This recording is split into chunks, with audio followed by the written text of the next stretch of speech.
정치 쇼. 안녕하세요. 시대 양심 마성의 중독성 대체 불가 정봉주 정치쇼 정봉주입니다. 자, 지금 이 시간 여러분이 가장 많이 찾아본 실시간 검색어 소설 첫눈 내리는 날 얼음 울기 시작했습니다. 절기로 소설이죠. 한국인 85명 입국 거부 미국 공항에서 자세한 내용은 차차 알려드리겠습니다. JSA 귀순 조사 결과 유엔사 오늘 발표합니다. 자, 한화 삼남 김동선 변호사에게 막말 폭행 나 네 아버지 뭐하시오. 자, 이 갑질은 끊이지 않네요. 자주 구설수에 오르는 사람인데, 자, 봉두사가 고른 오늘의 실시간 검색어 JSA 귀순 조사 결과 발표로 잡겠습니다. 자, 저는 김건모의 잠 못 드는 밤 비는 내리고 정봉재 정치쇼 1분 순서 들어가겠습니다. 오늘의 뉴스 브리핑으로 시작합니다. 미디어 오늘 정상근 기자 출동. 네, 안녕하십니까. 예, 출동했어요. 그럼 뉴스를 쏟아부어 보세요. 네, 쏟아붓기 시작할까요? 예. 네, 그 박근혜 전 대통령이 세월호 참사 이틀 뒤에 성형 시술을 받았다는 의혹이 제기가 됐습니다. 의혹에 받았어요. 받았다는 의혹 수준인 것 같아요. 아직 이게 뭐 재판 결과가 나온 건 아니기 때문에. 재판요? 뭐 이 성형 시술한 걸 재판을 얘기해? 그러니까 뭐 특검에서 이제 그 박영수 특검 있잖아요. 예. 그 박영수 특검에서 일종의 이제 재판부에 제출한 수사 보고서에 이런 내용이 나와 있다는 시술을 거죠. 받았다. 네. 그러니까 세월호 참사 이틀 뒤를 좀 돌이켜서 생각을 해보시면은, 예. 네, 뭐 물론 실종자 가족들은 물론이고 또 국민들도 그렇죠. 엄청나게 큰 시리에 빠져 있을 때 세수도 못할 때인데요, 이때는. 그렇죠. 아직 수백 명의 세수를 못해서 얼굴이 푸석푸석해갖고 시술을 받았나요? 글쎄요. 그 아직 수백 명의 학생들이 실종된 바로 그 상태에서 시술을 받았다는 얘기인데 이게 상식적으로 믿기지 않을 정도로 충격적인 얘기이기도 하죠. 최순실이 국정농단한 건 상식적으로 더더욱 못 믿어요. 그렇죠. 뭐 이미 뭐 상식에서 많이 벗어나긴 했지만. 이 정도 우리가 놀랄 국민들 아니에요. 이제 당연한 탄핵이 조금 늦었구나. 네. 이 정도만 생각하시면 되는 거죠. 그렇죠. 그게 다행인지 불행인지는 모르겠는데 어쨌든 그렇습니다. 사진 찍었는데 그 주사바늘 나온 게 이제 그 사실로 입증이 되는 거네요. 네, 그거는 JTBC 보도였는데 이제 JTBC가 그때 보도를 했던 거는 세월호 참사 당일에 시술을 했을 가능성이 있다. 그래서 이제 21일에 그 자국이 남아 있고, 네, 그래서 그 시술을 받기 때문에. 네, 그 참사에서 좀 늦었다. 7시간 동안 아무것도 못했다. 네, 바로 그런 의혹이었죠. 근데 이 특검에서는 이것도 이제 증거로 활용을 하긴 했는데 이제 특검에서 본 시간은 오히려 참사가 일어난 다음 이틀 뒤입니다. 근데 이 증거가 있는데 이 정황이라는 것이 이 김영재 원장과 그 부인 박채윤 씨의 행적을 특검에서 조사를 한 결과 뭐 이런 결론을 내렸다고 해요. 그러니까 김영재 원장은 2016년 4월 18일에 그 청와대 인근 커피 전문점에서 커피값을 자신의 카드로 계산한 정황이 있고요. 그 커피값 결제를 했다고 하고요. 그리고 청와대 관계자를 만나서 함께 청와대로 이동했다. 네, 이게 이제 특검에서 밝혀낸 것입니다. 그리고 이틀 뒤인 20일에는 그 박채윤 씨의 휴대전화 위치 기록에 청와대가 있었다고 해요. 그래서 특검에서는 18일에는 시술을 하고 그다음에 20일에는 그 부인인 박채윤 씨와 함께 김영재 원장이 들어가서 일종의 그 시술이 잘 됐나, 뭐 그거를 이제 검사하러 들어간 거 아니었나라는 거죠. 수술 후 뒷치료. 네, 그렇습니다. 어쨌건 그렇게 된 것 같다라는 건데. 그래서 뭐 그것뿐만 아니라 또 하나 좀 정황이 또 있거든요. 그 세월호 참사가 발생한 4월 16일부터 무려 9일 동안 박근혜 전 대통령의 외부 일정이 없었다는 겁니다. 그러니까 외부가 아니더라도 그 공식 일정으로 잡아놓은 게 고작 4건뿐이었다는데 그나마도 이 4건 중에서 2건이 세월호 참사 이후에 부랴부랴 잡은 일정이었다고 해요. 그러니까 한마디로 이거는 의도적으로 공식 일정을 축소를 했다고 볼 수밖에 없다. 언제부터 언제까지? 네, 4월 16일부터 9일이니까 네, 4월 24일까지. 네, 그 축소가 기간 동안에 아니라 일정 자체를 아예 없애버렸네요. 그렇죠. 이때는 일정이 보통 없었다는 거죠. 수술하고 붓기 때문에 한 일주일 정도. 네, 그래서 시술한 자국을 보이지 않기 위해서 네, 그렇게 하지 않았나 뭐 그런 얘기입니다. 어쨌건 세월호 참사가 일어난 지 지금 이틀 뒤에 이런 시술을 했다는 거는 네, 좀 개인적으로 굉장히 충격적인 일이기도 하고요. 근데 그 이런 분을 대통령으로 뽑자고 주장했던 그분들은 다 어디 갔어요 지금? 그러게요. 뭐 그분들 중에는 뭐 보수가 혁신해야 된다면서 당을 나간 분들도 있고, 네, 또 다시 그 당으로 들어간 분들도 있고. 국민들이야 속아갖고 국민들이 무슨 문제가 있겠습니까? 현혹돼갖고 네. 아, 저런 분이 잘할 수 있겠구나 했고 국민들은 현혹돼서 한 것도 국민들도 이제 좀 비판받아야 마땅하지만 네. 그렇게 주장한 사람들 때문에 어쩔 수가 없는 측면이 있어요 국민들은. 아 그렇죠. 그러니까 뭐 계속 2012년 대선을 돌이켜 보면은 정말 뭐 국정원 직원이 그렇게 뭐 댓글을 단 흔적들 뭐 그렇게 정황이 있고 그거를 했는데 뭐 경찰이나 이런 국가기관을 총동원해서 네 지금 박근혜 대통령이 탄생 곧 된 거잖아요. 그래서 그런 걸 보면은 정말 이 국가기관 그리고 뭐 당시 여당 네, 이런 쪽의 잘못들이 뭐 그냥 넘겨볼 수만은 없는. 어제 한겨레 그런 20일 하호영 기자 나와갖고 네. 특종 단독으로 했다 그러면서 하호영 씨가 나서 김영 누구죠 그 국정원 여성분 김하영 씨. 김하영 김하영 네. 하호영 김하영 이상한데. 좀 라임이 맞네요. 김하영 씨가 그 제보 당하고 네. 김용판 청장이 발표하는 그 며칠 동안 네. 전화 추적으로 3천 몇 건의 전화 추적을 했더니 네. 집중적으로 이런 정보기관과 전화가 이루어졌다. 네, 저도 그 얘기를 들었는데 그때 당시에 한 빌딩에서 뭐 국정원 직원 그리고 경찰 고위 관계자 그다음에 여당 뭐 이렇게 뭐 그 당시 뭐 전화가 이루어졌다고요. 네. 또 이제 선대본부 그쪽 사람들이 다 모여가지고 또 얘기를 나눈 정황이 있다는 거 아니에요. 그래서 그거를 보면은 완전 이게 국가와 뭐 여당 그리고 그 국가기관까지 이제 총동원돼서 이런 분들 가만두면 안 된다는 거예요. 이런 그렇죠. 분들 속간에서 그때 당신들이 뭔 짓을 했냐 이런 거 정리하는 게 적폐청산 아니에요? 맞습니다. 그래서 이건 뭐 적폐청산도 아니고 범법자 색출. 범법이죠. 이거는 국가기관에서 선거에 개입을 했다고 하면은 이건 민주주의의 근간을 드는 중죄이기 때문에. 네. 그리고 이런 철저하게 수사를 해야 됩니다. 잘못된 것을 덮으려고 기사 쓴 기자들. 네. 정상근 기자는 안 썼어요? 뭐 바른대로 저는 얘기하면서요. 네, 뭐 미디어 오늘을 보신 분들은 많이 아시겠지만 네. 안 썼다. 저희는 계속 의혹을 제기를 했었죠. 예 아니요로 답변해서 이런 옹호하는 기사 썼어요 안 썼어요? 저는 옹호하는 기사는 쓰진 않았었습니다. 네, 그럼 계속하세요. 네, 계속할까요? 네, 다음 소식 바로 넘어갈게요. 그 이병기 전 국정원장이 청와대 비서실장으로 영전을 하면서 국정원에서 1억 원을 챙겨 나갔다고 합니다. 한 7개월 만에 갔죠? 네, 국정원장에 그렇죠. 있다가 6, 7개월 만에 갔는데 굉장히 짧은 시간인데다가 비서실장으로 거론도 안 되던 사람이라 의외였다. 뭐 그런 평가가 당시에 되게 많았었는데. 자기가 자기한테 쏜 거예요 1억을? 국정원장에 그런, 있다가 시차로 싹 쏘고 가서 탁 받아갖고 1억을? 뭐 그런 셈이죠. 아예 뭐 들고 나간 거예요. 진짜. 이게 뭐냐면 지난 2015년이었는데요. 그 돈을 김기춘 이렇게 들고 나갔대요? 네. 전 비서실장이 후임으로 부임을 하면서 당시 국정원장이었잖아요. 그래서 나갈 때 국정원 직원들한테 돈을 준비하라고 지시를 했다고 합니다. 왜냐면 비서실장으로 줘야 되니까. 그렇죠. 보통 이제 청와대에 계속 상납을 하지 않았습니까? 그래서 이제 나에게 상납을 해가 셀프 상납. 그렇죠. 이병기 바로 셀프 상납 돈을 탁 던지고 저쪽 가서 탁 받은 거야. 네, 또 이번에 또 보도가 나온 게 전후임 국정원장들끼리 이 얘기를 했다는 거 아니에요. 그러니까 뭐 청와대에 이렇게 뭐 상납을 했다. 뭐 너도 이제 앞으로 뭐 해야 될 거다. 뭐 그런 식으로 이제 인수인계를 그렇게 했다는데 이 이병기 전 국정원장은 본인이 스스로 챙겨 나갔다는 거죠. 그러니까 자기가 자기한테 인수인계를 한 거야. 그렇죠. 뭐 후임이 혹시나 안 줄까봐 뭐 그랬는지 잘 모르겠으나 어쨌건 그 돈이 1억 원이라고 합니다. 네. 국정원에서 이 돈 관리를 하는 이현수 당시 기초실장이 이 사실을 진술을 했고 그 이병기 전 원장도 검찰에서 사실을 인정한 것으로 보이는데 그 다만 이병기 전 원장은 이 돈을 국정원 직원들 경력금으로 썼다 이렇게 진술했대요. 하지만 국정원 관계자들은 이 돈을 본 적도 없고 받은 적도 없다고 합니다. 네. 그래서 국가의 재정이 특히 안보를 위해서 써야 될 돈을 이렇게 뭐 자기 쌈짓돈 가져가듯이 이렇게 챙겨 나간 정황이라고 볼 수가 있겠죠. 이 1억 원이요. 네. 그 연봉 한 4천만 원 받는 직장인들 그러니까 대졸하고 한 4, 5년 차쯤 직장인이겠죠. 네. 이분들이 집 하나 살려고 한 달에 100만 원씩 적금합니다. 네. 100만 원 적금하기 힘들거든요. 힘들죠. 진짜 힘들어요. 네. 그래서 100만 원씩 적금했고 1억 만드는데 8년 4개월. 그렇죠. 이 양반들아 정신 차려. 그 돈을 7개월만 국정원장을 하고 그대로 빼간 거죠. 청년 20대 30대 청년들이 이거 100만 원씩 내갖고 8년 4개월 만에 1억 만드는 거예요. 또 문제는 그렇게 모아도 집을 못 사요. 모으지를 못해요. 모으지를. 애초에 모으지도 못하고. 그렇게 모았다고 왜냐하면 해도 4개월 모은 다음에 굉장히 힘들죠. 털어갖고 또 여행 가고. 네, 그렇죠.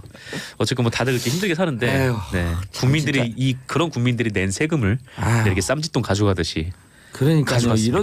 이런 사람들 이거 처벌해야 된다는 것을 정치 보복이라고 하는 사람들 누구예요? 명단 좀 얘기해 보세요. 네, 납득이 안 가죠. 뭐 명단. 예. 자유한국당 홍준표 대표를 위시해서. 네, 뭐 굉장히 많지 않나요? 예. 뭐 이명박 전 대통령도 네, 뭐 적폐청산이 뭐 정치 보복이다 뭐 이렇게 얘기를 했었고. 그다음 또 돈 먹은 최경환 씨. 네, 예. 그렇죠. 하여튼 굉장히 좀 많죠. 사실 한쪽에 다 몰려 있어가지고 굳이 그거를 한 명씩 꺼내 와야 되나 싶기도 하고. 예. 네. 기자가 무서운 얘기하네. 그냥 통으로 그 일망타진하자 이런 얘기네요. 아니요, 뭐 일망타진하자는 얘기. 그렇게 주장하는 분들이 한쪽에 몰려 있다라는 뭐 그런 얘기입니다. 다스 비자금 특검 직무유기 공소시효 불과 3달 남았다. 네, 좀 구체적으로 말씀을 이거 드리면 무슨 얘기예요? 그러니까 당시 BBK 사건을 수사한 정호영 특검팀 있잖아요. 예. 이 정호영 특검팀이 꼬리곰탕 특검. 네, 그냥 이명박 대통령 당선이 불러가지고 예. 꼬리곰탕만 먹고 헤어졌다 이제 뭐 그건데. 그것만 보도됐죠. 네. 실제로는요 이명박 대통령 셀카 찍고 그러고 갔어요. 아 그래요. 아 이제 뭐 대통령이 됐으니까. 예. 뭐 가보를 남겨야겠다 뭐 그런 건가요? 찍고 박수 치면서 셀카 찍고 그랬어요. 네. 제가 다 알고 있어요. 제가 그 옆에 있었거든. 뭐 일종의 뭐 데스노트 같은 거예요. 네. 이렇게. 근데 어쨌거나 이 BBK 사건을 수사한 정호영 특검팀이 다스 비자금 120억을 발견을 했는데 덮었죠. 네, 이거를 검찰에 인수인계하지 않고 그냥 뭐 다스 원상태로 돌려놓아라 네. 이렇게만 지시를 하고 네, 그렇게 덮었다는 거예요. 그래서 이 의혹과 관련해서 특수 직무유기 혐의가 있는데 특수 직무유기 혐의. 네, 그렇죠. 네, 세다. 특정 범죄 가중처벌법의 특수직무유기에 해당한다. 뭐 그런 주장이 특가법상. 있어요. 네, 형은요? 네, 센 법이죠. 예. 형은 뭐 형은 정확히 제가 잘 모르겠습니다. 그런 걸 좀 영혼 있게 좀 조사를 해갖고 오세요. 왜냐면 형이 좋거든 동생보다. 네, 죄송해요, 형. 네, 그 공소시효가 10년이래요. 공소 얼마 안 남았네 이제. 그렇죠. 이제 2008년 2월이니까. 2008년 2월 21일에 그 특검에서 결과 발표를 했거든요. 그때를 계산하면 2018년 2월 21일이 됩니다. 2월 20일. 최순실 이거 보면 그러겠네. 아이고 참 큰일 났네 이거. 아이고 어떡하나. 네, 아이, 그렇죠. 참. 근데 하지만 큰일 이번에는 났네. 네. 하여튼 국민들 입장에서 큰일이 난 거죠. 예.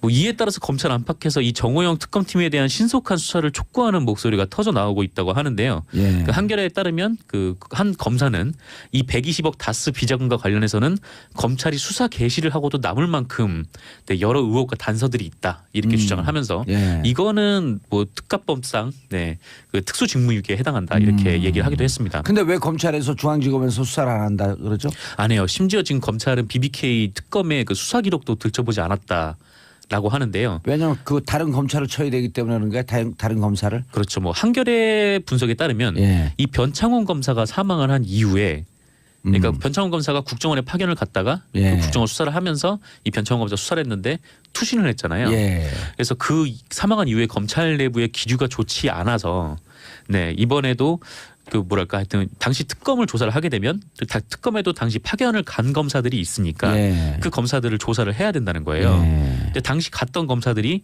지금 이제 박정식 현 부산고검장, 네 그리고 차명기 수원지검 1차장, 그 조재빈 대검 연구관 이렇게 나름 검찰의 고위급 예. 인사들로 포진이 돼 있답니다. 그래서 검찰이 자기 스스로 검찰 조사 안 하니까 공수처 필요하다는 거예요. 네, 근데 그 공수처 논의도 지금 자유한국당에서 네, 반대를 하고 있죠. 왜냐하면 자유한국당은 공수처하게 되면 자기들이 대상되니까 반대하는 거예요.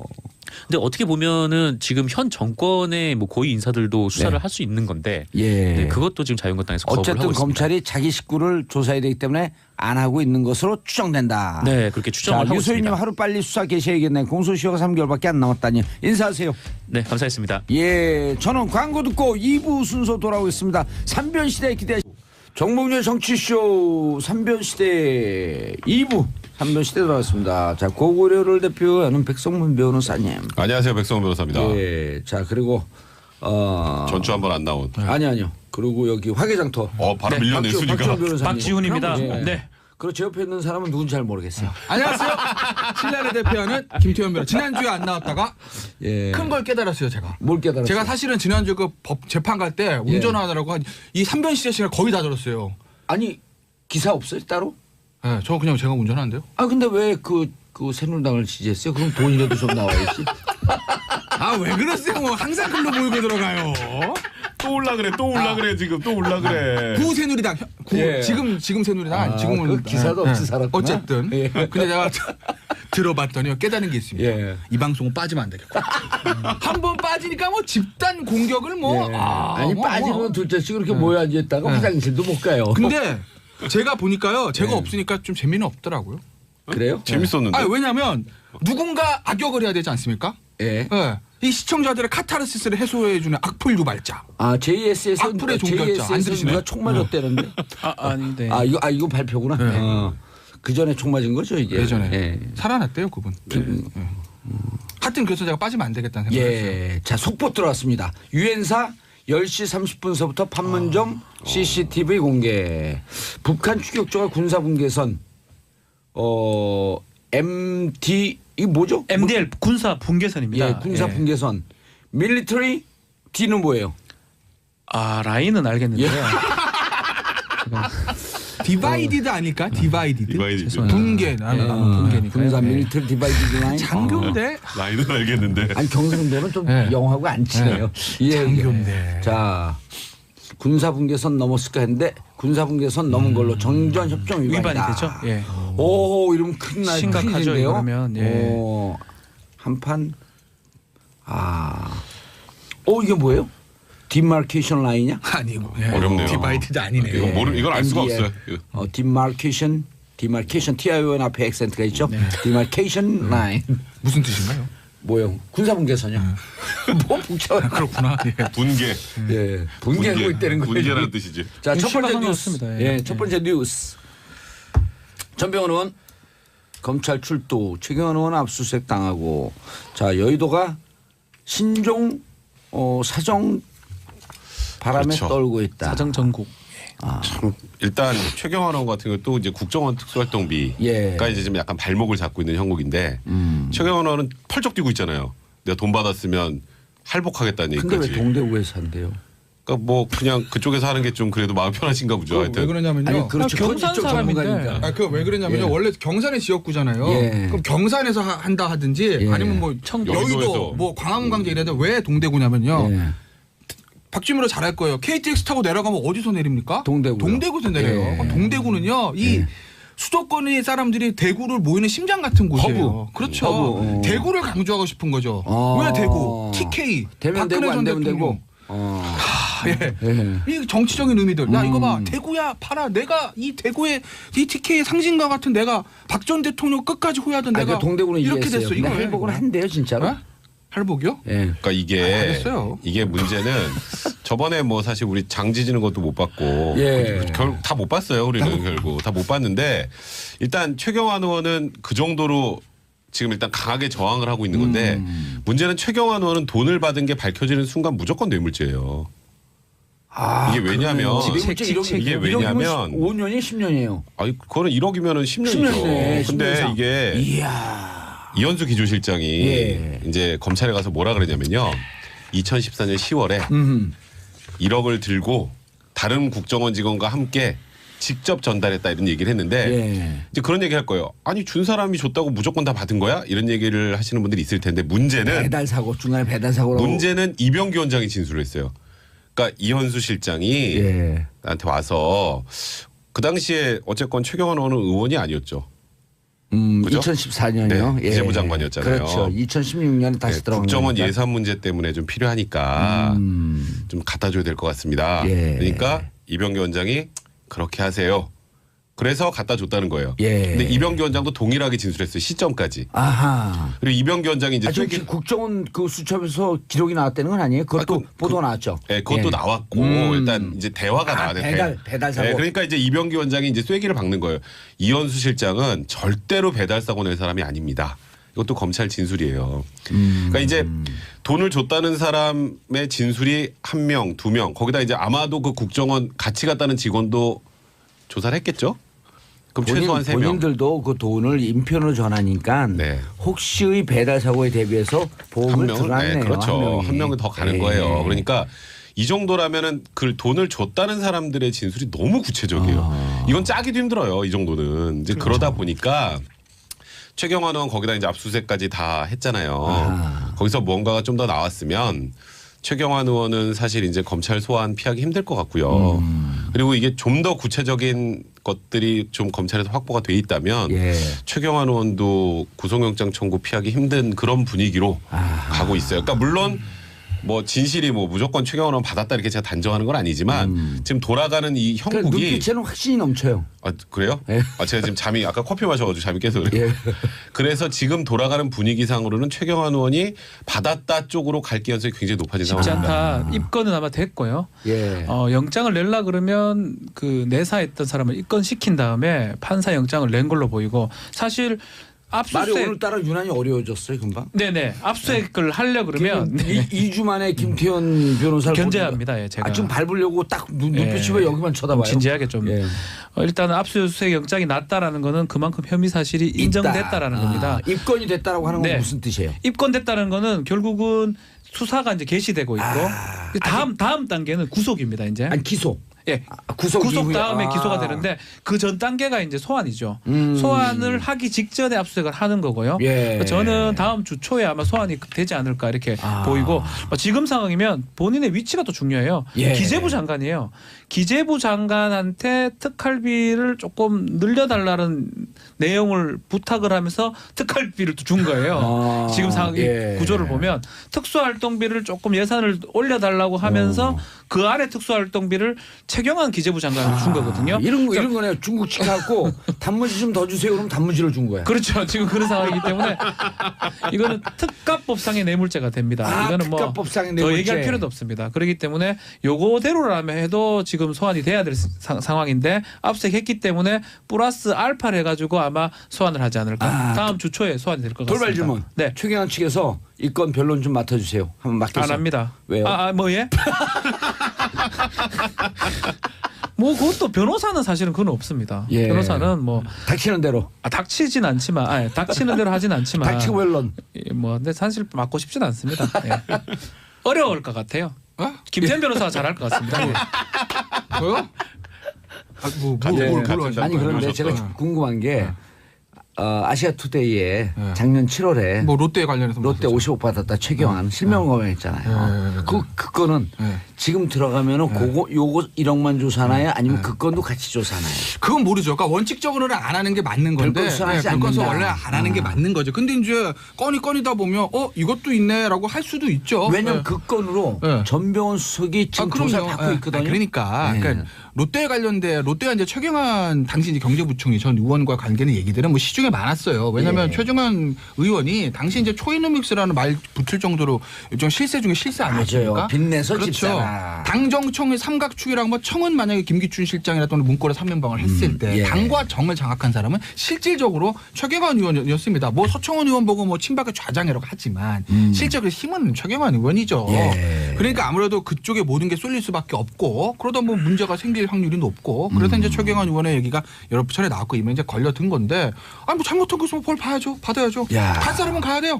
갈 사람은 가야만 하겠지만. 지난번에 이한석 기자는 아니. 지난번에 이한석 기자는 취재를 해갖고 좀 드라이하게 들렸는데 안에서 같이 생활해서 그런지 아주 찰지네요 내용이. 찰지죠. 그러니까 제가 이제 지난번 찰지죠. 진짜 내가 노래도 하지 않고 갈 사람 가야 돼요. 그러니까 지난주에 롯데는 몰라요? 롯데 그건 제가 알 수가 없죠. 그러니까 지난주에 이제 이한석 기자가 그런 얘기를 했어요. 이한석 기자 견제하지 마세요. 그러니까 저는 되게 친해요.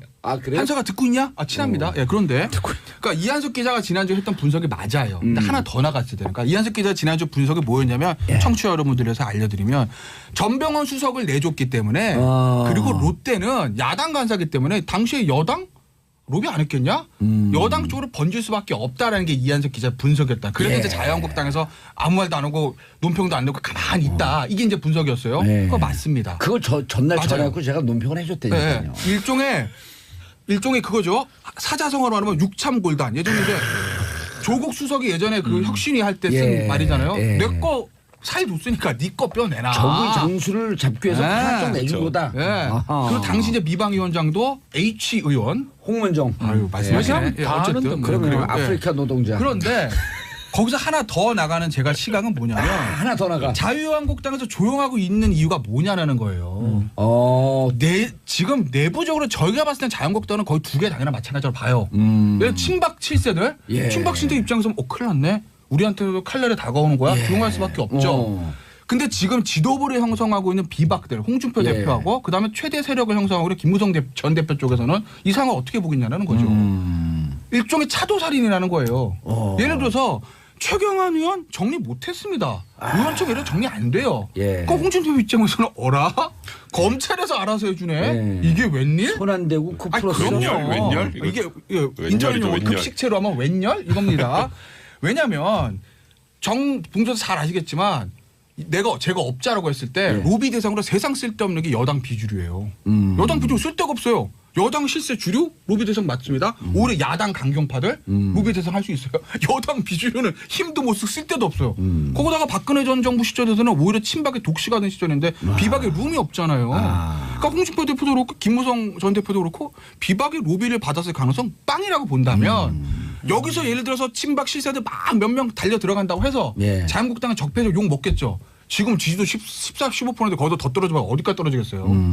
차라리 이 기회에 잘라는 거 잘라낸다라고 보면 우리가 못 잘라냈던 거 대신 그러면 이게 잘라낸다. 홍준표 대표나 김무성 전 대표 비박들 입장에서 보면 굳이 이걸 그렇게 방어할 필요도 없다. 그러니까 제가 갈 사람은 가야 또 하나의 가능성은 미방위원 중에서 야당 강경파로 잘 알려진 최민희 의원이 하나도 안 받았다는데 뭐. 아니 나만 빼놓고 다 받았을 것으로 추정된다. 저도 그 말씀하시는 걸 방송에 듣긴 들었는데 뭐 최민희 의원 그 정도 굉장히 자신 있게 얘기하면. 다 조사해. 최민희 의원 이런 얘기 하더라고. 당시 여당, 야당 다 조사해. 다 조사해. 다 털어. 가. 예. 난 괜찮아라고 이건 하는데. 적폐청사냐. 근데 근데 진정으로 화가 날 사람 누가 있어요? 그러니까 문제가 사실은 제 생각에는 그렇습니다. 지금 뭐 김태현 변호사 말이 일부 맞긴 한데 지금 당장은 최경환이지만 이건 시작이에요. 그렇죠. 전병헌이 시작인 것과 마찬가지로 최경환도 시작입니다. 그렇기 때문에 섣불리 얘기를 못 하는 거예요. 어디까지 튈 줄 모르는 상황에서 아니 근데 뭐 잘했니 못했니 할 수가 없는 거죠. 김태현 변호사 얘기를 듣다 보니까 진정으로 지금 열받는 그 현재 자유한국당 의원들이 미방위 소속 중에 열받는 의원들이 있을 거예요.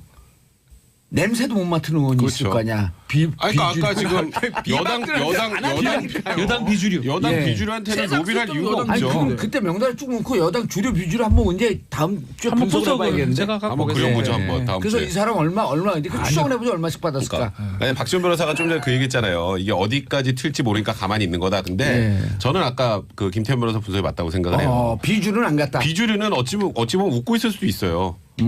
손 안 대고 코 푸는 거니까. 리쌍이요? 내가 웃는 게 웃는 게 아니야. 네. 아니 그러니까 생각해 보면 이쪽으로 돈이 흘러나왔을 가능성은 별로 없고 저쪽은 우리가 정리하려고 해도 안 됐는데. 그래서 굳이 그래 지난번 이한석 분석보다 한 발 더 나간 거야. 한 발 더 나간 거죠. 한 발짝 더 왔네. 한 발짝 더 일이에요. 왔어. 그러니까 일주일 동안 연구한 거야 이게. 그렇기 때문에 지금 자유한국당에서는 친박과 비박이 목소리를 내지 않는 이유가 다른 거죠. 친박은 야 이거 어디까지 갈지. 아까 조금 전에 박지원 변호사 얘기한 것처럼 나도 먹었는데. 어디까지 갈지 모르겠네. 이거 우리 다 죽는 거 아니야? 이거 거고. 최순실 모드로 해보세요. 아이고 참 큰일 났네. 아유 이거. 큰일 났네 이거. 안 비슷해. 근데 비박 입장에서는 좋아할 수는 없죠. 또 대놓고. 그래도 같은 당 사람들이 지금 달려 들어가고 있는데. 그러니까 표정 관리하면서 가만히 있는 거예요. 그렇게 봐야죠 지금 상황. 그리고 이거는 갈 때까지 쭉 간다. 그래서 시작이에요. 시작. 시작. 스타트. 예, 그래서 50억 그 롯데 홈쇼핑 건도 결국은 뭐 아까 별건이 번지는지 아니라 또 다시 조사할 수밖에 없을 것이다. 뭐 번질 수도 있겠죠. 왜냐면 어차피 이게 기본적으로 재승인 로비에 관한 거라면 당연히 뭐 지난주에 아마 박준 변호사 그런 얘기 하더라고요. 인력 보강한 얘기를 하던데 그것도 저는 옳은 지적이라고 봐요. 그러니까 야당의 간사한테 예를 들어서 쪽에 돈을 이제 로비를 했다고 하면 전병헌은 야당 간사도 아니잖아. 전병헌이 간사했어요. 당시에 가장 마지막까지 좀 반발했던 반발한 사람한테 예를 들어서 3억이 갔다. 그러면 안 반발하고 처음부터 했던 사람한테는 더 많이 갔다고 봐야 될 것 같거든요. 마지막에 방송법 개정안을 이른바 전병헌법을 냈던 사람이 전병헌이고 그거를 막기 위해서 마지막으로 어찌 보면 우리 소위 말하는 약을 쳤다고 할 수 있는데 마지막 금액이 그거라면 최초 했던 금액은 아주 크다고 봐야 되겠죠. 최민희 의원의 분석은 이거더라고요. 이미 여당 로비는 끝났고 그리고 이제 통과되는 걸로 알고 있는데 느닷없이 전병이 나오니까 대표 전과 기록 2개가 나왔는데 이거 왜 뺐냐 하면서 다 로비가 끝났다고 그렇죠. 하는데 전병헌 의원이 퉁 튀어나오니까 여기도 로비를 해야 돼? 거기 안 막으면 가는 거니까. 그래서 추측할 수 있는 게 최초 10억인 얘기를 있었거든요. 스포츠 그 10억 e스포츠. 협조해줘라. 근데 3억으로 됐어요. 그 10억이라는 거 이건 제 추측이니까 뭐 기분 나쁘게 듣지 마시고 저쪽도 10억 이상이 갔지 않을까. 그렇게 추측할 수 있는 부분이에요. 아까 이제 제가 말씀드린 그 차도살인론 예. 그거를 제가 뒷받침할 수 있는 그것도 론까지 해요. 네, 뭐 론. 시진핑이에요? 네, 그러게. 당정이에요. 아 그렇습니까? 얼마 전에 홍준표 대표가 예. 부산 가서 한 얘기가 언론에 보도되는데 거기 뭐라고 했냐면 우리 당은 지금 뻘밭에 빠졌다. 그 다음 얘기 중요합니다. 한두 명 정도 버리고 간다. 나고자는 버리고 간다.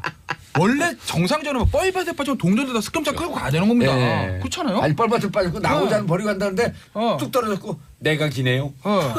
그건 뭘까요? 그 얘기인 거죠. 버릴 자는 버린다. 그런데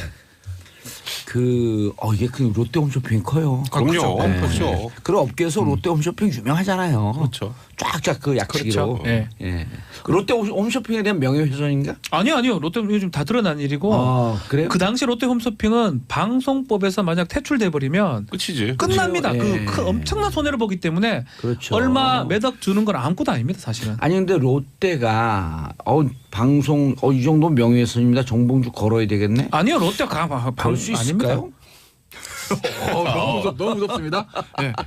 자, 한미진님 정말 이번에 롯데 환골 탈퇴해야 합니다. 부산에 사는 시민인데요. 롯데에 대한 기업 이미지 최악입니다. 롯데가 부산 시민들이 막 하면서 롯데 야구단 좋아하거든요. 거기다가 강민호까지 지금 삼성 가가지고. 그렇죠. 그거를 착각해요. 롯데 기업에 대한 환호가 아니라 자이언츠에 대한 환호죠. 자이언츠에 대한 환호. 그다음 부산 시민 자신들에 대한 환호예요. 그럼요. 착각하지 마세요.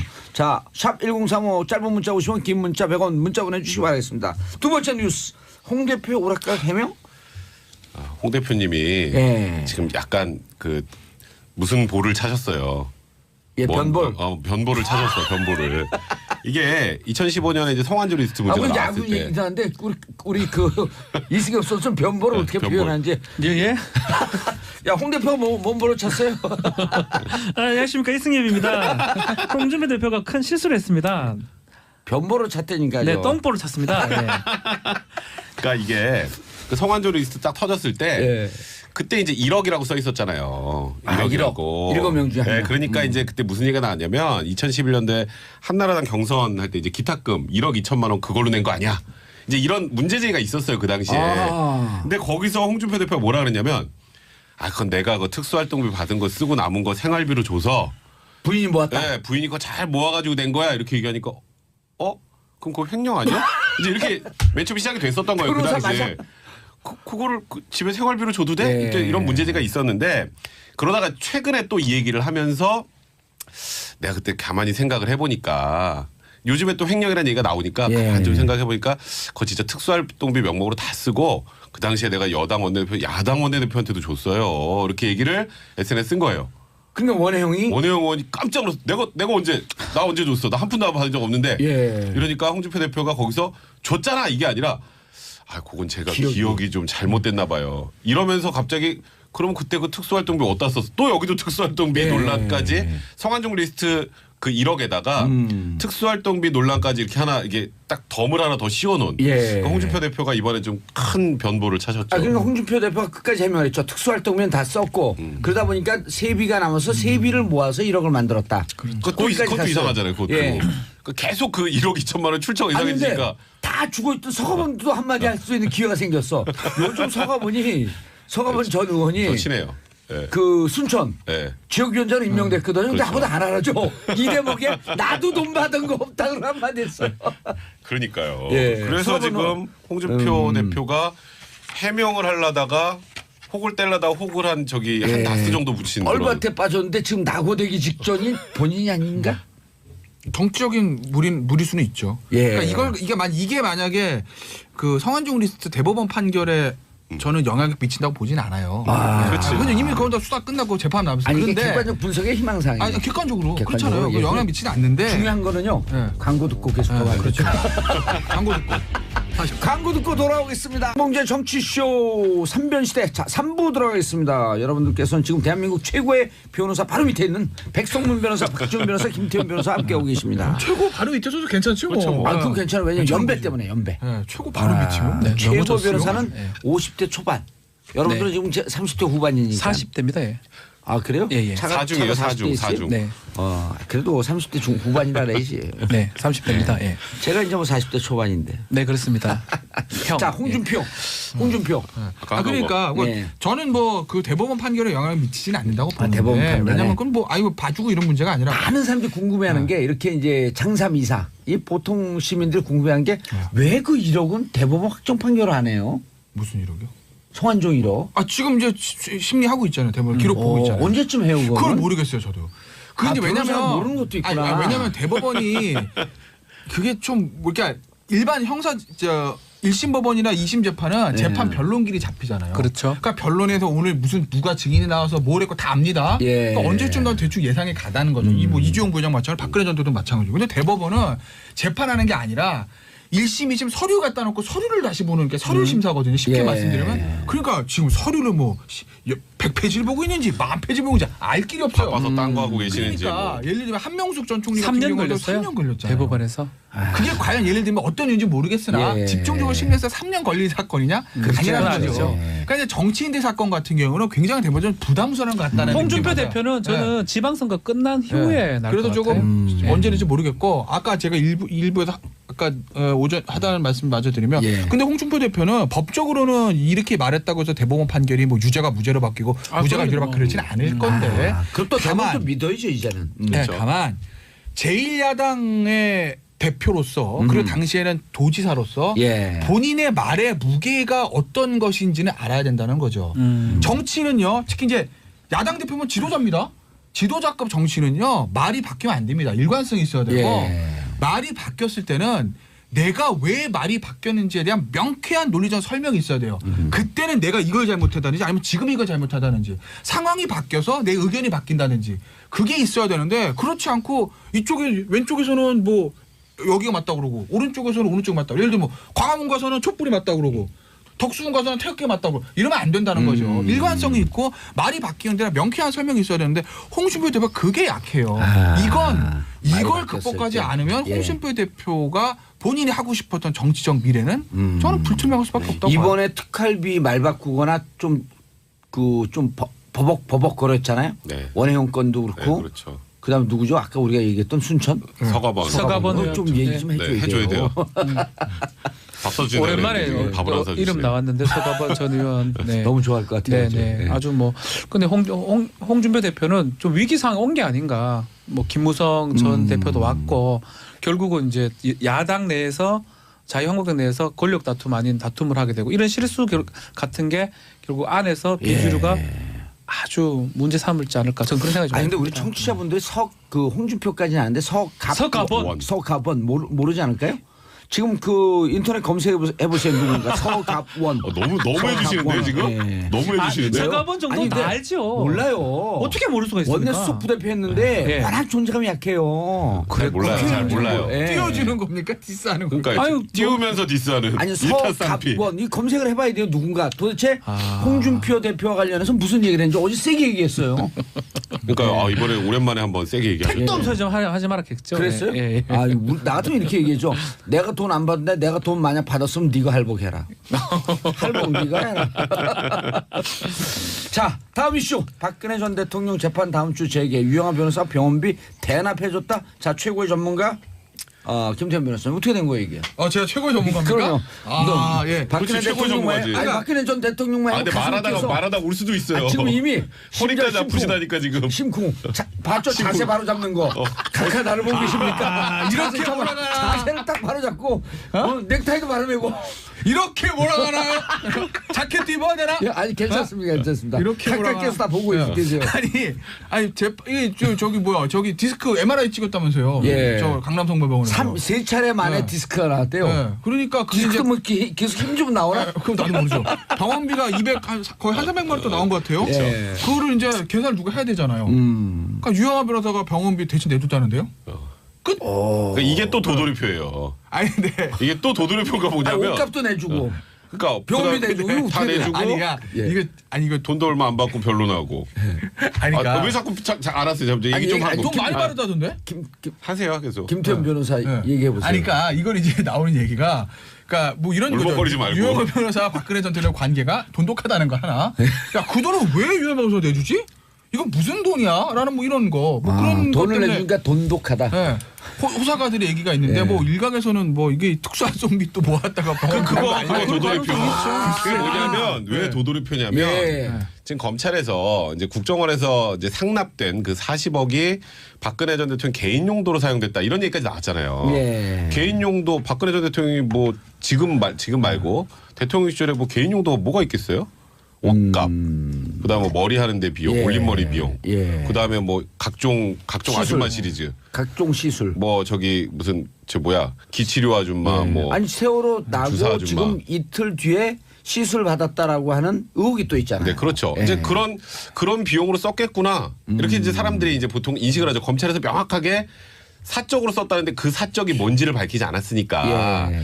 근데 유영하 변호사가 병원비를 내줬으면 그럼 그걸 유영하 변호사가 관리하면서 병원비까지 내줬나? 이제 또 그런데 그러니까 지금 나오는 얘기는 그러니까 저도 돈독해서 내줬을 거라고 생각하는데 좀 너무 이게 도돌이표인 그 사적 용도가 그 이런 게 사적 용도네? 아. 가 되면서 또 이제 도돌이표로 또 국정원 또 특수활동비 그러니까 이런 쪽으로 쓰인 게 아니냐라는 이렇게 쓰면 어떻게 되는 거야? 무슨 뭐가 그러니까 안 걸리는 되죠. 거예요? 그것도 안 되는 건데, 그러니까 옷값 예전 재임 시절에 옷값 같은 거 특수활동에서 썼다라는 의혹도 나옵니다. 예. 저도 그게 무조건 아니다라고 말씀 못 드리겠어요. 그럼 뭐 그럴 수도 있는 거죠. 그건 조사해봐야 아는 뭘 건데. 그럴 수가 있어요. 아니 잘했다는 게 아니라 제가 들으시라니까 그 잘했다는 게 아니라 썼을 가능성 있다 이 얘기인 거죠. 내 얘기는. 근데 썼을 가능성은 위법이다. 아까 썼으면 위법인데 네. 그렇게 썼을 가능성은 뭐 상조를 하고 있는 거죠. 제가 기다 아니다고 말씀 못 드려요. 저는 검사 네. 아닙니다. 근데 이거를 오늘 좀 당황하신 것 같아. 나는 약간 당황해 지금. 이거를 특수활동비에서 뭐 하는 걸 가지고 유영한테 영아야 네가 좀 관리해라 줬다고 유영 벌써 다 가지고 있다가 냈다. 나는 이건 아닌 것 같은데. 아니 궁금한 게 저는 네. 그 저 이제 검사가 여기까지 들어가게 되면 이게 빼박이가 될 것 같은데 유영하 변호사 변론을 별로 안 해요. 그러니까 근데 유영하 생계는 어떻게 변호사가 유지가 되지? 근데 변호사비를 얼마 받았는지 모르겠는데 처음에는 뭐 500만 원 받았다 얘기 나왔는데 얼마 전에 보도 나오니까 꽤 많이 받았다는 거로 나오더라고요. 왜냐면 언론 보도에 나왔어요. 그 탄핵 그다음에 형사 사건에서 변호사들 토탈해서 한 거의 10명에서 20명 가까이 들어갔어요. 예. 그러니까 거기한테 변호사비 꽤 나갔다는 이제 보도가 한번 그게 나왔습니다. 특수활동비다. 여기서 또 그러니까 그게 이제 도돌이표. 특수활동 수 있는 건데. 도돌이표가 그러니까 제 얘기는 전액 현찰로 지급됐다. 그래서 그러니까 그 돈을 따지고 그러니까. 가면 그게 뭐 특수활동비 내곡동 뭐 왜 이렇게 흥분해요? 아니 그러니까 집한 건지 모르겠으나 아니 특수활동을 받았어요? 그 대목에서 흥분해. 유난히 급 흥분하는 이유가 뭐야? 그러니까 정리 좀 하려고 이거를 유영하 변호사가 개인적으로 이제 본인이 박 전 대통령과 어떤 관계에서는지 박지원 표정이 너무 웃겨. 내줄 수는 있으나 이게 박근혜 전 대통령 모아둔 특수활동비 영아야 네가 관리해라. 아니, 그래서 저는 이제 가지고 있다가 거기서 아니요. 쫙 빼가지고 합리적으로 병원에 의심을 좀 해야 돼요. 가능성이 좀 낮다라는 그 저도 말씀드리는 변호 거예요. 업무를 하고 뭐 친한 의뢰인이 있을 수가 오늘 머리 왜 있습니다. 이렇게 깠어요? 근데 뭐 방송을 하고 와서 그런데 친한 의뢰인이 있을 수 있지만 변호사가 한만 친하다 해가지고 그 돈을 내주는 경우는 저는 거의 본 적이 없거든요. 치료비를 그리고 이제 뭐 수임료 같은 경우도 요새도 최근에 와서는 거의 계좌 이체를 많이 하죠. 현금을 하지 않습니다. 현금을 했다. 현금을 한다면 신고하는 게 금액이 달라질 수 있고 세금이 부가세 같은 게 걸리면 엄청 내야 됩니다. 전문직 같은 경우는. 근데 제가 봤을 때는 그걸 우리가 추론하기는 어렵지만 두 사람 관계 뭐 명확하게 알 수는 없지만 예. 제가 유영하 변호사라면 돈 안 받고는 안 해주거든요. 왜냐하면 1년간 아무것도 못했잖아요. 돈 받았대요. 더더군다나 500만 원 받고 어떻게 1년간 더 받았다는 합니까? 보도하는데 얼마인지 모르겠어. 그거 더더군다나 치료비까지 왜 내줍니까? 근데 이런 게 남만 있어요. 좋아도. 일반적으로는 저기 박지원 변호사 얘기 맞는데 유영하 변호사와 박근혜 전 대통령 관계는 우리가 어떤 의뢰인을 만나든 그 의뢰인과의 관계 그걸 저는 넘어선다고 합니다. 그게 제가 잘했다는 게 아니라 예. 그 관계 자체가 그 특활비 받았을 가능성 높다. 유영하 변호사가. 그건 모르죠 나도. 그건 나도 모르죠. 자기 쌈짓돈에서 병원비를 내줬는지 수임료 받은 거에서 일부 준 건지 아니 이랬을 수 있겠. 수임료가 이랬을 수 특활비에서 있겠네요. 왔으면 그게 예. 그 돈이 그 돈이네요. 그 돈이 그 돈인데 이랬을 수는 있네요. 왜냐하면 지금은 바짝 붙어 있는 최순실이나 이런 분이 없으니까 또 문고리 3인방도 없으니까 유영하 변호사에게 예를 들어 그 1억 수임료를 줄 거를 근데 한 2억이나 3억을 줬을 수도 있어요. 가능성 그래서 있죠. 내 일반 생활을 관리 좀 해줘라. 네, 뭐 아니 그럴 가능성이 또 있죠. 돌고 도는 건데. 아니 그리고 지금 되게 이건 추측이니까 우리가 예. 뭐 폄훼 뭐 어떤 명예훼손이 아니고요. 지금 상황상 봤을 때 유영하만 접견을 했었거든요. 예. 그렇다면 접견을 했다는 건 뭐겠습니까? 수임료만 줬겠어요. 접견하면서 얘기도 많이 하려 다른 사람하고는 전혀 만나지 않는다면 이 합리적인 윤전추 한 토론에 명 더 있어요. 윤전추. 윤전출 한 번씩 왔다 갔다 하죠. 네. 그 사람들이 돈하고 모든 것을 관리할 가능성이 크지 않을까. 이영선이 그 돈을 가능성은 관리했단 말이에요. 그렇죠. 이영선은 지금 안 되니까. 안 되니까. 못 보니까요. 지금 이제 바깥에 있는 사람은 유영하 변호사는 변론을 하고 있고 그러면서 그렇죠. 접견을 독점하고 있고. 모든 생활을 관리하고 있기 네, 또 때문에 윤전추 윤전추는- 행정관도 사실상 뭐 그때 그 세월호 때도 뭐 안에 있었다라고 예. 하고 하니까. 근데 이 돈 내준 것 때문에 그러면 그 지금 이 중앙지검에서 네. 검사들 그다음에 이제 수사관들 잠깐 틈날 때 정치적으로 자주 듣는데요. 그러면 이제 유영하 변호사 소환해야 되네. 아니, 뭐 유영하 변호사 소환은 조금 좀 그렇고요. 그러니까 사실 지금 검찰에서 이제 웬만한 조사는 다 끝났어요. 예. 이제 박근혜 전 대통령 이제 구치소 찾아가 조사하는 거 하나 남았고 그다음에 이영선 행정관하고 윤전추 행정관을 조사할 거예요. 왜냐하면 특활비 때문에. 박근혜 전 대통령이 40억을 받아서 사적으로 썼는데 자기 그 박근혜 대통령이 나가가지고 뭐 사고 이러지 않았잖아요. 예. 그럼 누군가가 심부름을 해야 되는데 그 심부름을 했을 가능성이 가장 높은 게 이영선 행정관, 윤전추 행정관이다 보니 예. 거기다 윤전추 행정관은 지금도 어쨌건 아무도 안 받아주는 면회를 하고 있잖아요. 그러니까 이 둘에 대한 조사는 반드시 해야 되는 거고 그러니까 유영하 변호사의 이 병원비 대납 제가 아까 좀 많이 나가긴 했는데 예. 이것까지 특활비일 수도 있다라고 했는데 사실 그거는 의심할 수밖에 없는 건 그럼요. 사실이에요. 아까 그렇죠. 박진 변호사 예. 얘기처럼 예. 아무리 내가 존경하는 그런 사람이 내 의뢰인이더라도 예, 근데 이 김태형 내 살까지 다 변호사- 내줘가면서 변론을 하고 병원비까지 내주고 1년 동안 아무 일도 못하고 그렇죠. 앞으로 미래도 없는데 그렇죠. 그러니까 사실 이게 그 상식적으로 납득이 변호인 어렵거든요. 의뢰도 잘 안 들어와요. 그렇죠. 예. 근데 그 뭐 또 박 전 대통령 지지하는 분들이 또 많이 의뢰할지도 모르겠지만, 근데 사실 이번에 뭐 재판 과정에서도 그렇게 유영하 변호사가 아 변론을 잘한다 이런 느낌은 또 주지 못했단 말이에요. 아, 정치 변호사인데. 그러니까 이제 지금 상황에서는 상식선에서 봤을 때는 예. 이게 유영하 변호사의 돈일 가능성은 그렇게 높아 보이지 않는다. 높아 보이지 않는다. 네, 이제 그렇게 거기까지만 제 자, 생각은. 그럼 지금 여러 가지 혐의가 나오는데 김태현 변호사님. 박근혜 대통령 지금 재판이 42일 만에 보이콧 42일 만에 재개가 돼요. 27일 날 10시에 예. 재개합니다. 재판에 나올 가능성. 두 번째 재판이 진행되면 불리할까 유리할까 여러 가지 혐의가 더 나와서. 아니 안 나오죠. 안 재판에 나올 안 건데 나와요? 제가 봤을 때 안 나올 확률이 높은 오. 거죠. 아니 왜냐면 지금 뭐 국선 변호사 다른 변호사 같으면 안 나올 가능성이 높습니다. 그런데 안 나오죠. 딱 그런 거 보니까 뭔가 교감이 교감이 있어요? 알고 하는 것 같아. 이게 늪에 빠진 기분이야. 늪에 빠진 기분이야. 나를 버리고 가는 거야. 한성이도 있어 이제. 야, 늪에 빠졌어 지금? 예. 아니 안 나와요. 제가 봐. 안 나와요. 나온다. 안 나올 거예요. 아니 그래서 왜냐면 아니면 아니 이번에 왜냐면 박 상관없이. 전 대통령이 그러니까 어떤 머릿속에 무슨 생각인지 정확히는 알 수는 없으나 예전에 이미 재판 보이콧 했잖아요. 예. 그렇죠. 그러니까 지금 이 상황에서 국선 변호사가 선임되다가 다시 27만 한 달 만에 나와가지고 이루고 앉아있기는 본인이 그게 용납이 안 될 거예요. 본인 입장, 본인의 머릿속으로는. 그러니까 이 정치 재판이라고 보고 있는 것이기 때문에 본인은 예. 그렇기 때문에 아마 끝까지 출석 거부를 하고 출석 버틸 거부하겠다. 확률이 예. 저는 한 99.9999999%라고 보고 왜냐하면 알겠습니다. 국선 변호사 지금 접견도 거부한다는 거 아니겠어요? 그럼 걸석 재판은 진행이 되나요? 진행하는 변호사 겁니다. 있으니까 바로는 안 할 바로는 안 거고요. 하고. 이제 왜냐하면 재판부 입장에서도 한 일주일 정도 시간을 예, 주고 27일 날 딱 안 나오니까 오늘 지금부터 이제 걸석 재판하겠습니다. 그러면 예. 또 엄청나게 반발할 가능성이 많아요. 박근혜 전 대통령의 지지자들도 아니 이게 없는데 재판하냐 그러니까 최소한 2번, 3번, 많으면 4번 정도 기를 지정해서 그때도 안 나오면 이제 부득이하게 이런 사정이다 보니 어쩔 수 없이 재판을 걸석으로 진행하겠습니다. 이런 방식으로 진행될 가능성이 많죠. 아, 전병헌 얘기를 하려고 했더니 하나로 뛰어넘어가면 전병헌 의원 얘기 못 하는데. 자, 하죠, 전병헌. 뭐. 예, 전병헌 간단하게. 간단하게 하고. 예. 자, 전병헌 17시간 조사받았어요. 네, 17시간 조사받았는데 예. 일각에서는 그날 바로 긴급 체포하고 구속영장 청구하는 게 아니냐 이런 얘기가 나오긴 했었어요. 그런 소리 많았죠. 왜냐하면 그 전에 너무 뭐 이런저런 보도들을 통해서 전병헌 의원 쪽으로 다 이제 쏠려가는 분위기였고 예. 검찰도 굉장히 자신감을 보였는데 귀가했죠. 그리고 지금 아직까지는 구속영장 청구하는 얘기는 나오진 않아요. 별 얘기 안 나오고 있어요. 수사. 근데 저는 개인적으로 생각을 해요. 일단 어쨌건 현역 정무석이 물론 옷은 벗었습니다만 예. 지금 이 정권의 뭐 핵심 실세 중에 한 명인데 이 사람을 뭔가 명확한 증거 없이 영장을 쳤다가 기각이 되면 이거는 또 굉장히 문제가 커지니까 일단 지금 관련자들 진술 많이 확보했고 예. 그다음에 객관적 증거들 뭐 지금 확인하고 있는 중이고 압수수색 여러 가지 과정을 통해서 그다음에 전병헌 의원이 진술을 했잖아요. 17시간 동안. 예. 이걸 매칭을 해서 이제 소위 이 정도면은 빠져나갈 구멍이 없다라는 판단이 들면 며칠이 지나서 구속영장을 청구하지 않을까. 저는 개인적으로 보통 생각합니다. 사건보다도 늦어요. 증거나 이런 진술 맞추는 거 조금 더 촘촘하게 네, 치고 그렇습니다. 들어가는 저는 거죠. 좀 다르게 봅니다. 예. 지금 분위기를 봤을 때 예. 사실상 이 사건은 간단한 사건이에요. 브로커하고 전직 보좌관들이 자백을 했기 때문에 전병헌 수석이 수사선상에 오른 거고요. 예. 그리고 불렀는 거거든요. 근데 조사를 하는 과정에서 그 시간도 좀 중요하긴 해요. 11시 그러니까 자정 전에 마쳤다 그러더라고요. 예. 다만 그걸 11시 많이 30분. 봤어요.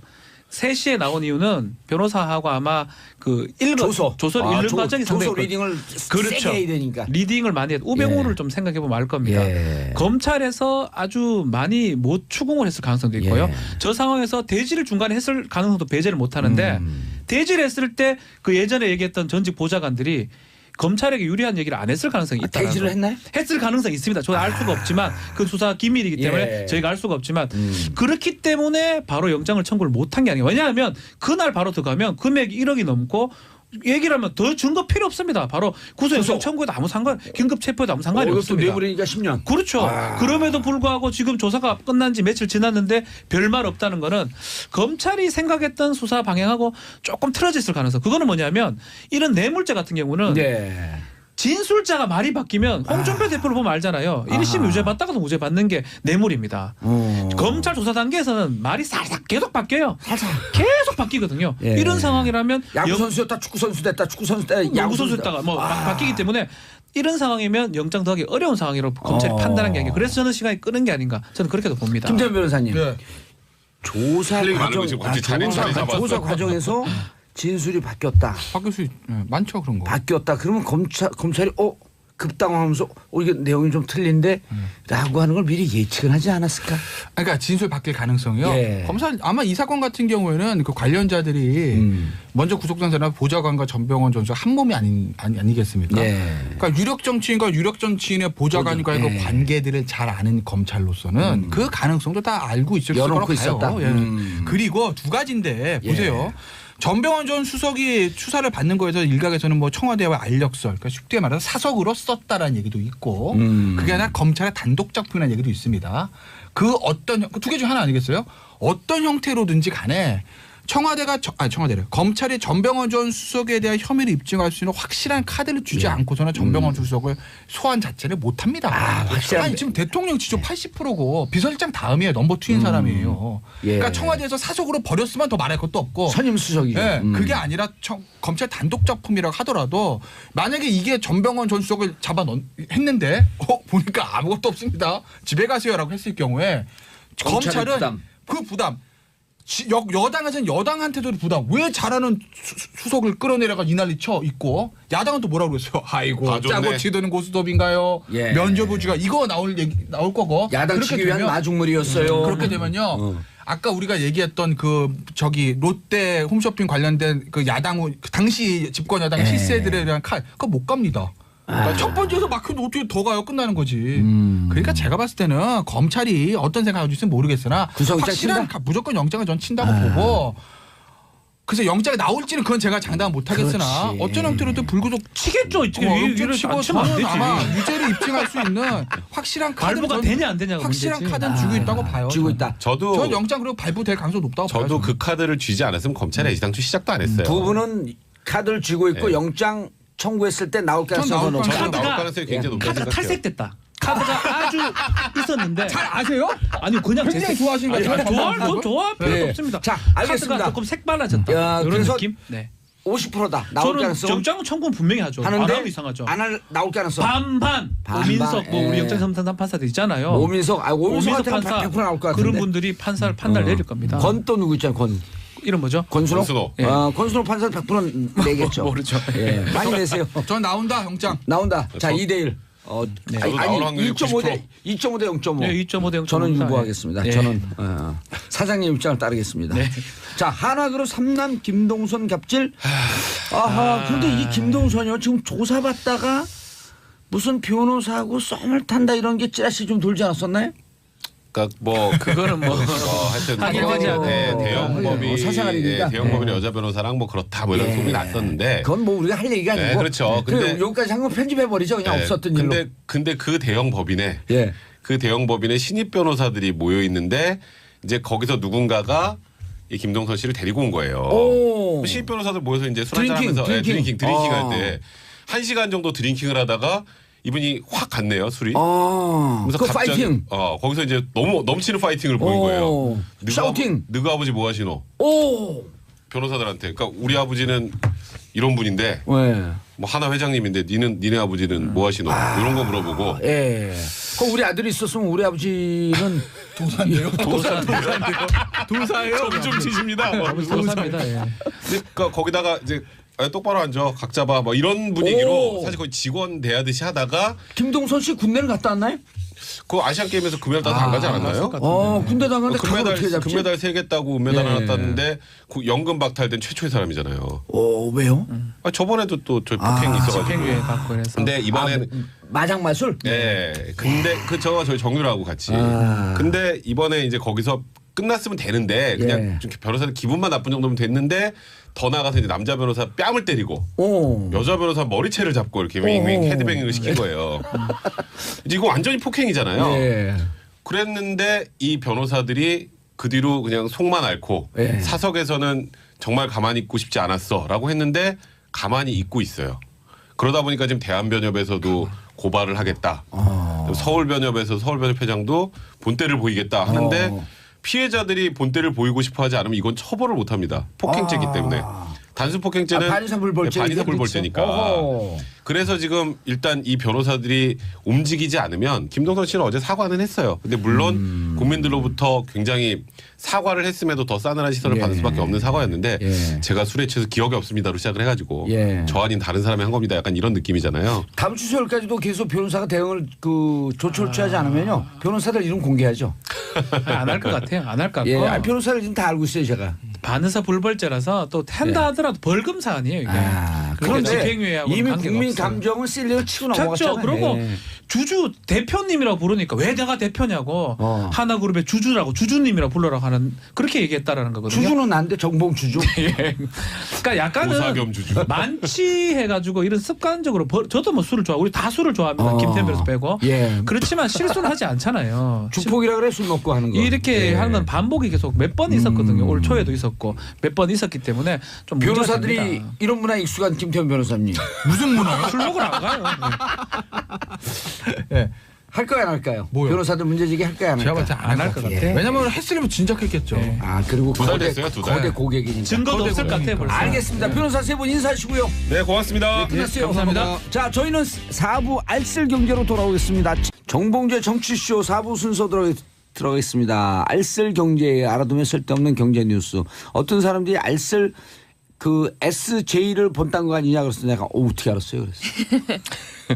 자, 알아두면 쓸데있는 경제 뉴스. 이거는 좋죠. 정치가 생활 정치가 돼야 되고 경제가 생활 경제가 돼야 한다. 자, 함께 하실 분 정철진 경제평론가. 네, 안녕하십니까. 매경 출신이죠. 매경. 매일경제입니다. 예, 네. 요즘 매경이 그 찌라시에서 핫해요. 네, 뭐 어제부터 굉장히 핫하고 핫해. 예. 저한테도 왜 이렇게 매경이 전화가 하나 소속이에요? 그건 또 무슨 얘기입니까? 전혀 다른 하나밖에 거죠. 아니에요? 네, 매경은 매경이죠. 매경이 예. 하나는 하나고. 하나는 하나고. 이상하네요. 그 사이 연관 관계는 아마 우리 청취자분들도 이렇게 그렇죠. 받아보실 수가 있을 아니, 겁니다. 매경 주필이 하나? 화나? 화났다고요? 여기까지. 예. 여기까지. 예. 매경 하나? 뭐라 말해야 될지 모르겠네요. 예. 자, 권혜리 SBS 보도국 기자님 자리하셨습니다. 안녕하세요. 예. 아우 나긋나긋하세요 목소리가. 진격의 코스닥 왜? 이게 주제예요. 정철준 평론가님. 네. 진격의 코스닥? 요즘 코스닥 광풍이죠. 그러니까 뭐 열풍, 인기 이런 표현도 안 맞고 진격 이것도 약해요. 예. 광풍보다도 더 센 게 좋은데요. 참고로 말씀드리면 이제 9월부터 갑자기 올라서 최근에 한 2달도 안 됐는데 시장이 24%가 올랐거든요. 예. 시장이. 그러면 거기에 있는 종목들은 3배, 4배는 우습다. 아니 그럼 거기가 코스닥은 코스피의 동생 뻘돼갖고 약간 좀 규모도 작고 매출도 작고요. 예. 설립 연도도 좀 중소기업이라고 볼 수도 있는 중소기업보다는 그렇죠. 크죠. 네, 중소기업이랑 그러니까 성격이 다른 거죠. 벤처기업이라고 표현하는 것이 오히려 더 적합하지 않을까. 중소벤처. 그런데 다 죽어 있는 코스닥 기업을 M&A 하고 하나 살려고 그래도 30억, 50억이 기본이던데. 그게 왜냐면 다 주고 있는데도. 예, 그거 이제 우회 상장 백도어라고 하는데 우회 상장. 이미 한번 상장이 된 그 프리미엄이 굉장하거든요.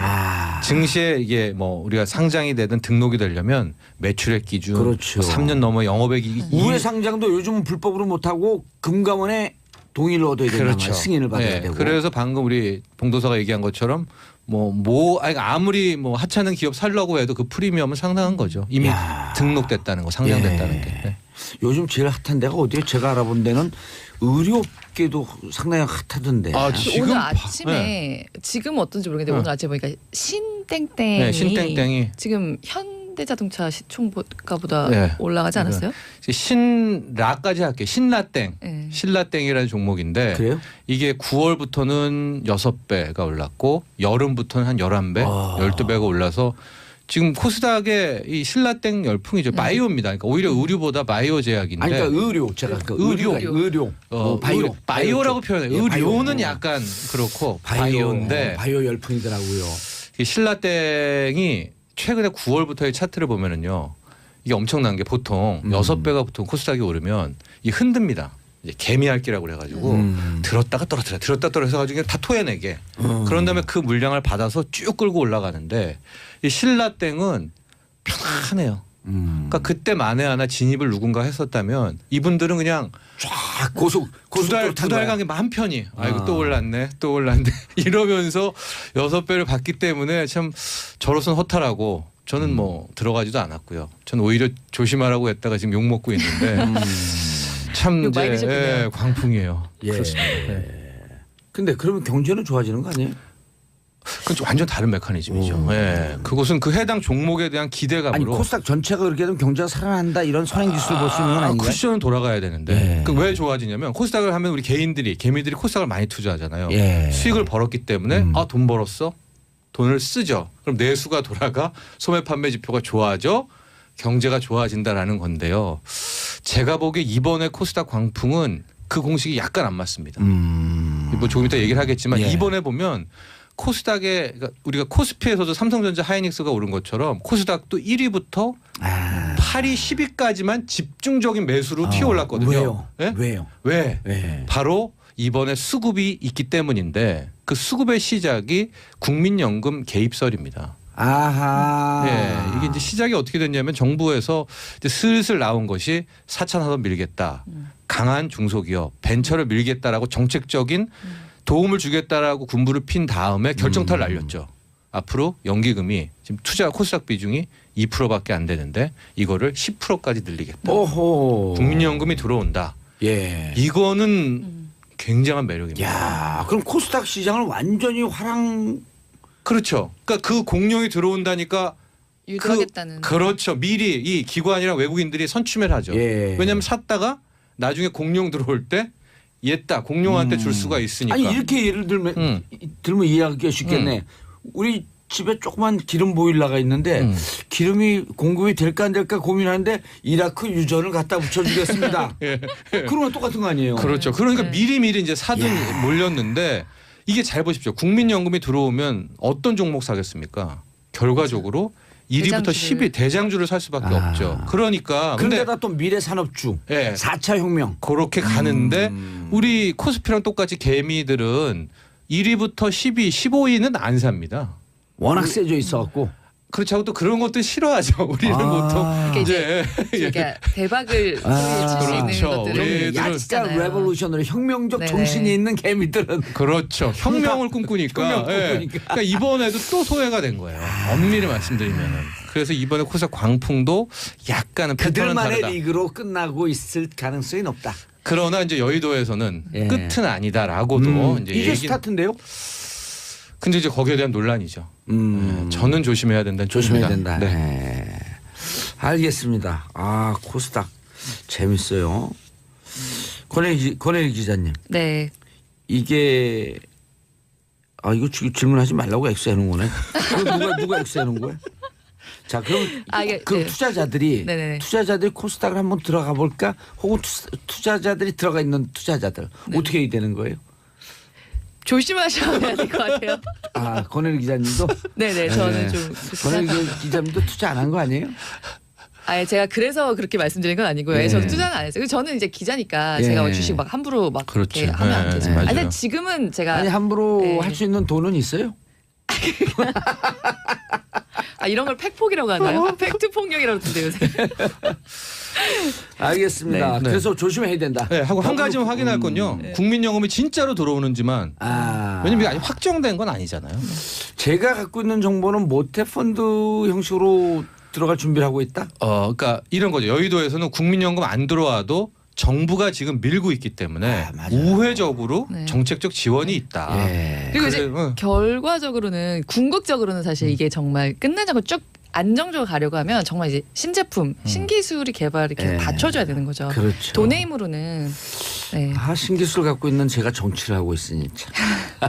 알겠습니다. 자, 다음 뉴스 권혜리 기자님. 품절 대란 평창 롱패딩 오늘 판매 재개했죠. 네. 이게 23,000개 풀렸고 오프라인으로 7,000개 맞아 재고를 풀겠다. 네, 이게 했죠. 이제 7,000개 남았는데 이제 오늘 이제 4,000개 정도가 나가게 될 거고요. 나머지 3,000개를 24일하고 30일에 이제 할 건데 이게 사실 그 중단된 이유는 저번에도 좀 약간 얘기가 나왔었던 것 같아요. 지난주에 예. 경찰까지 롯데 본점에 출동을 난리가 했었어요. 났었잖아요. 새치기고 해가지고. 깨지고 부서지고 네. 그냥 그래서 너무 오늘 몰렸고. 오늘 서울이랑 평촌에 예. 4군데 점포에 그러니까 일단 잠실점에 천장이 들어갔고요.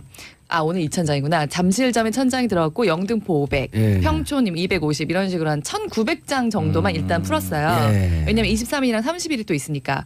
그래서 오늘 아침에 가면 살 수 있겠지 하신 분들은 못 사시게 됐어요. 어제 밤서부터 진을 치고 네. 장사진을 이제 치고 30대 남성 한 분이 7시에 처음에 서신 걸 시작으로 해서 저녁 7시요? 저녁 7시요. 그래서 어제 밤을 꼬박 새신 거예요. 어머니랑 같이. 그래서 1,000번째 사람이 오늘 아침에 7시 13분에 마지막 들어오신 거예요? 네. 10시 반에 문 열잖아요, 백화점은. 근데 재밌는 게 그래서 백화점 측에서 백화점에서 이제 9시쯤부터 나왔는데 보니까 너무 추운데 다들 서 계시니까 빨리 풀었구나. 네, 이거 핫팩을 나눠 드렸나 봐요. 예. 근데 핫팩은 1,000개밖에 준비를 안 한 거죠, 그러니까. 어허. 핫팩을 1,000개를 나눠 줬는데 그걸 받고 그냥 가신 분들도 중간에 있는 거예요. 그러니까 그 뒤에 한 4,500명 정도가 서 있고 혹시나 해서 기다리고 계셨던 분들이 계세요. 그분들까지 번호표가 조금 더 갔어요. 그래갖고 난리가 났다고 하더라고요. 막 박수 치고 환호하고. 그래서 저희 그 취재진이 나가서 지금 1,001번째, 그러니까 1,001번째 분을 인터뷰를 했는데 괜찮다. 올림픽의 도전 정신으로 기다려봤다고 말씀을 하셨다고. 그분은 못 받았고. 못 사시는 거죠. 그래서 지금 번호표를 일단 받으신 분들은 줄 더 이상 안 서도 되고 이제 10시 반 지나갔죠. 10시 예. 반에 300명 들어가 사고 12시 반에 이제 300일에서 600까지 사고. 근데 왜 그래? 왜 이렇게 열풍이에요?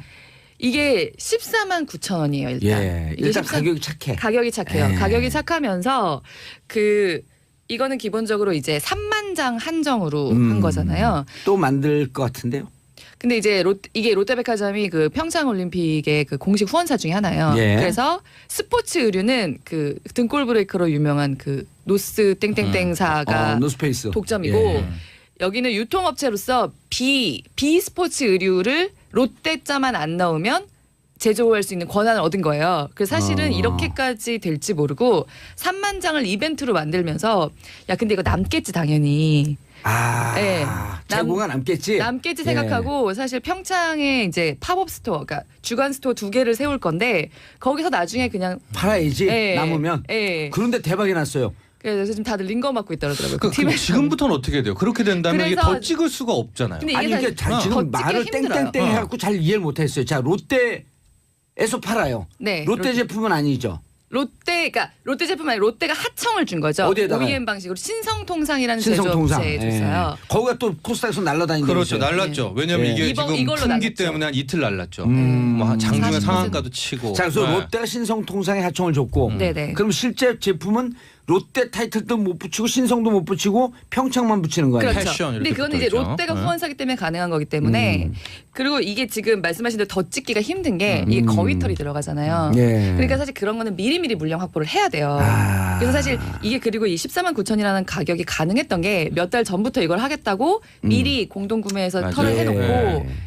왜 옛날에 허니버터칩이나 예. 코코면 같은 것도 갑자기 인기가 있다고 갑자기 늘릴 수가 없었잖아요. 자, 가격이 착하다. 그다음 거의다. 두 번째 네. 조건이 거의털이다. 그리고 사실 그러면서도 일반적으로 저렴하게 그런 패딩이 나오는 스파 브랜드에도 사실 이런 가격대의 패딩이 있는데 많아요.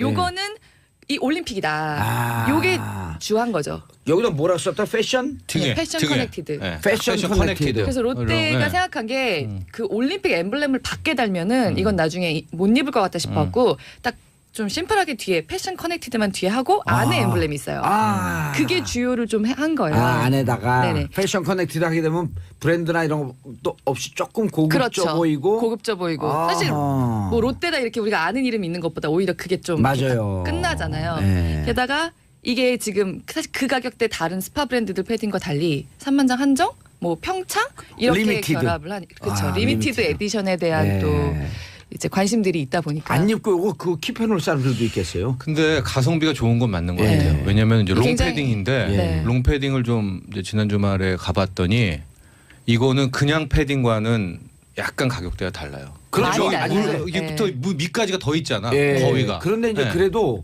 요 14만 9천 원대 나온 게 꽤 있어요.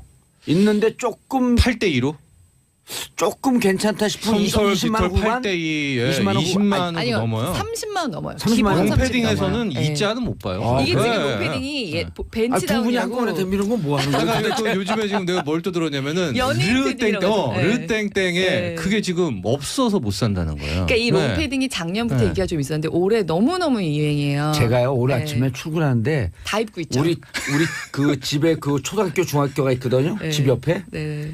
야 이게 옛날에 노스페이스 이게 맞아요. 그게 네. 교복이라 그랬잖아요. 유니폼 학교. 네. 다 입고 다녔는데 진짜 등골 그 브레이커 얘기 나오겠더라고. 등골 브레이커가 그 노스페이스에서 이걸로 바뀌었어요 올해. 아, 부모님도 저도 진짜 이게 전형적인 이 마케팅 상술이라고 보는 게요. 또 재밌는 게 네. 노스페이스가 지금 두 번 노스페이스는 그것도 꺾였잖아요 등골 예. 브레이크에서도. 근데 사실 노스페이스가 이번 평창 올림픽에 그 공식 후원사 중에 하나예요.